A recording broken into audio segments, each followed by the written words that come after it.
Hey guys, Hector here with my friend Amanda.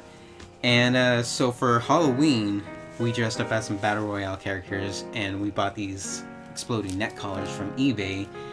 And my friend Amanda here is this expert cosplayer who's apparently made like a bajillion supplies and stuff. And she was like, oh, these are some pretty good props. I can probably do the same if I had the time, but we're busy these days. And so that's why we bought them. And I was like, well, why don't you just do that for a living? Why don't you just make some, cosplay things instead of, doing stuff that you hate?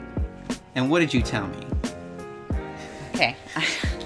I'm glad you blindsided me with this because now I feel it again, All right.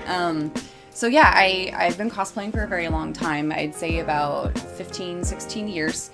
And I don't sew, but all of my props, all of my my weaponry, I've made it all myself, and armor and all that.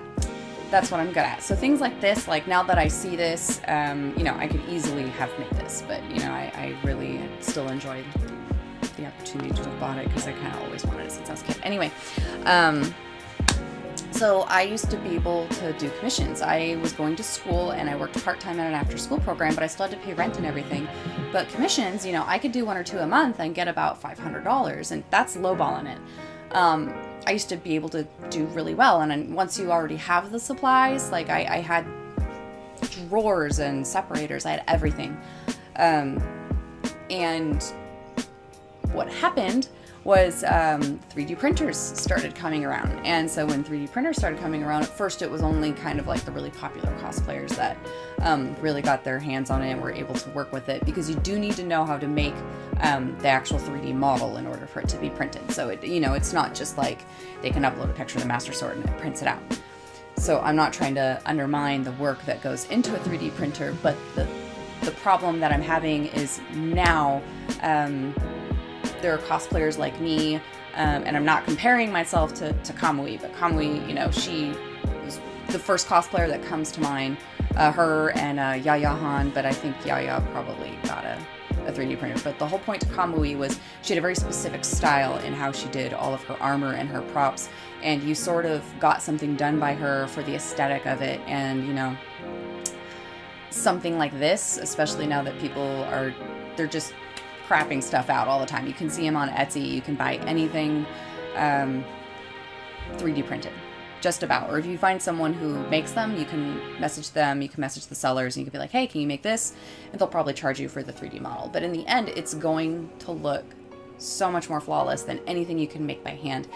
And I know I sound like a baby boomer when I'm doing this, so I don't give them shit. But I can tell you it completely ruined my ability to make money at the time, and I was unable to make payments, and it really started to hit me, I'd say around 2015, 2016-ish.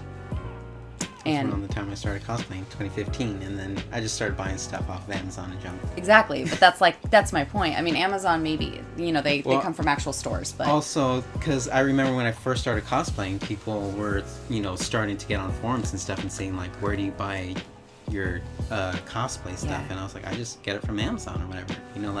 I didn't think that there's any special or deeper thing to it. Layers. And because you said you might get a piece of armor from somebody because it has like their aesthetic or whatever. So do they have like their own style, and it's not always just a direct replica? Right. Yeah. Exactly. Like Kamui, which we can link to. Her style is very kind of like high fantasy. So she will take. She kind of got popular because of her World of Warcraft cosplays. And so it's like they were still exactly the same design overall, but she might manipulate the shape of a leg armor to make it more elegant or to add her own. She might add extra stuff, but the original design was still there. But you commissioned her knowing this, and she made these gorgeous staffs. And Yaya Han, that's another one. Like I said, I'm sure she probably got a 3D printer, so she's going to be fine. But beforehand, she really got popular off of making the cat ears. This was before she started doing the My Little Pony stuff. She was really, really popular. She used to come to Fanime a lot. but that was what she was really known for. And she used to do everything, but, you know, she's so big now, she has like a team. But Yaya, really, she did make herself. She was one of the older cosplayers that has worked her way to the top. And so, you know, now she's going to have to change to compete with that. You know, that was sort of the thing with the cat ears too. It was a specific sort of ceramic that she made it out of. And they were really awesome. Like, I still have mine, and I got it back when I was like 15 years old, and they're still beautiful. And she makes the My Little Pony unicorns and the ears and the tails and wings and stuff, and they're all really cool.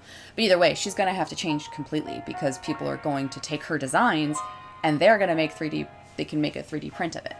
Like, it's that easy. They can just see something and then they can just replicate it. So now you have not only people who can just sell a bunch of props just en masse on Etsy, you have people who can steal other people's art style and make it. Yeah. So I could wear a costume I'll use. We can post a picture, my Poppy, and it specifically deviates from the actual design. I like to do that. I do that with almost all of my cosplays. I do a lot of my own stuff. I have put my own signature on it, like the aesthetic we were talking about.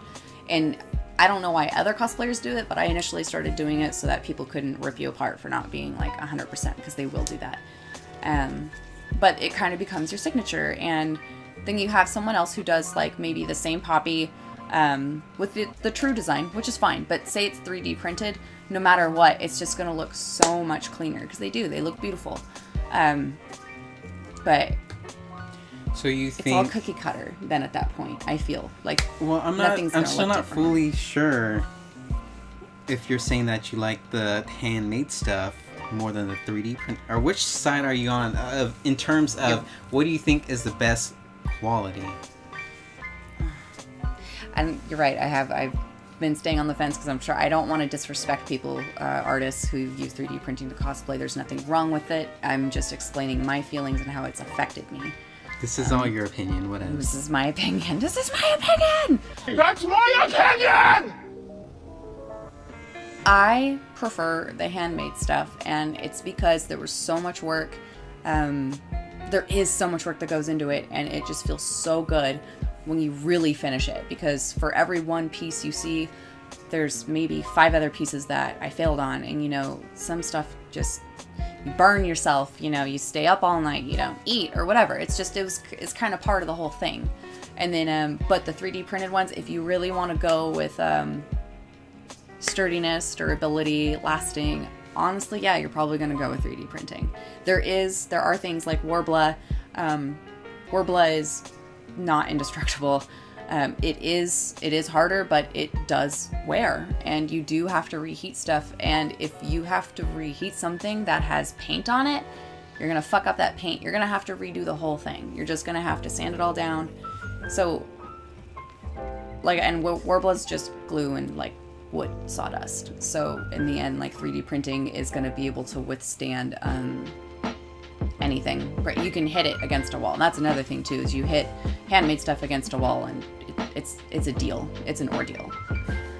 So yeah, it's sad, but I understand and I respect that this is where Technology the future is. Yeah, exactly. I 100% respect technology advancing, but I am sad to see, you know, what I considered cosplay, you know, that's fading off. But, you know, still shouldn't discourage anybody from making their own stuff if they like. Or even if you want to try and make stuff for other people, don't expect that you're going to get a ton of money off of it. But still, if you enjoy doing it, still do it. Go ahead and do it. Absolutely. Anything else you want to say?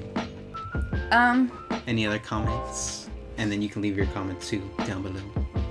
No, I'm good. That's it. I have said my piece. Okay, go ahead. Give us your thoughts. This is our thoughts. Like this video if you liked it, and subscribe to my channel for more otaku stuff. Sometimes we talk about cosplay, figures, anime, whatever. Whatevs. And as always, don't be afraid to be an otaku.